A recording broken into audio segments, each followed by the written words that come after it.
Hi guys, time to do a little update with my click and grow. It's been about 3 months. In fact, I think it was December 20th that we started out with our click and grow, and so this is about 3 months of growth. This is our second time around. This is our second group of lettuce, and I'm really excited about the lettuce. I'm really happy. I did not think the lettuce would grow inside. I thought that would be our biggest problem, is getting good quality lettuce to grow inside. And this is ready to pick, and it's starting to get too old, and it's going to get tougher.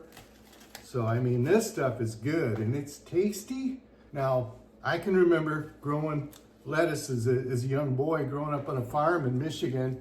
My mom would always try to grow lettuce, and we'd go out there and pick it. No matter how much we washed that lettuce, it always had dirt or sand on it, and it got tough.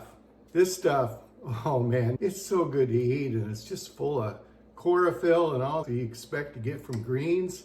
And I'm really happy about that. In fact, the lettuce is one of the main reasons that I would add more of these click and grow units, because we could have these alternated and have salads a couple times a week, and I would love that. And here's the other little surprise. We're over here, we're really worried about the strawberries. And if you saw my last two videos, we didn't think the strawberries were ever going to take off. Now look at them. Now my wife forgot to put water. The one thing you have to do with this click and grow is you have to put water in a little hole over here, and we forgot to do it. So it's coming back. A couple days ago, I thought we'd killed it, but it's looking pretty good, and we got blossoms on here, and pretty soon we're gonna have little berries. And here's the other thing.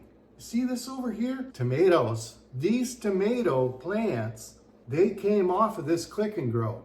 We grew them up as big as we thought. See, they got above the light, and we said, okay, we got to do something, because the light here is not going to work anymore. So we transplanted them over into a bigger container, and they are doing nicely. And if I turn this around, I think you get, oh, look at that. Look at that nice red tomato. Now, Michigan, we're not going to have tomatoes generally until the first part of August, unless we're doing something wrong.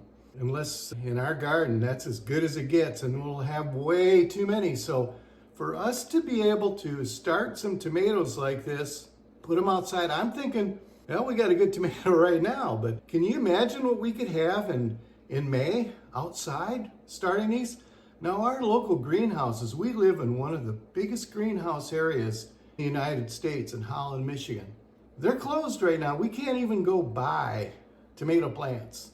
But guess what? In our house, look what we're growing in our house. I mean, we could scale this up, because we're tired of buying this crap at the grocery store.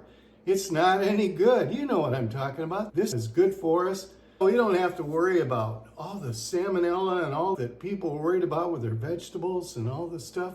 Just to conclude right there, I am very pleased. I know my wife is extremely pleased. You know what else makes us feel good? You get up in the morning and you see this growing. You probably can't see outside behind me, but it's snowing today here in Michigan. We're supposed to get 4 more inches. It just feels so good to have this green stuff growing all around, and I love it. So that's my little update today on the click and grow. And if you're interested in one, I do have a link now that you can go directly and buy one, and I strongly recommend it. We're thinking about maybe 3 or 4 more units right in the house, so it's gonna pay for itself, I'm telling you. Hey, talk to you later. Bye-bye.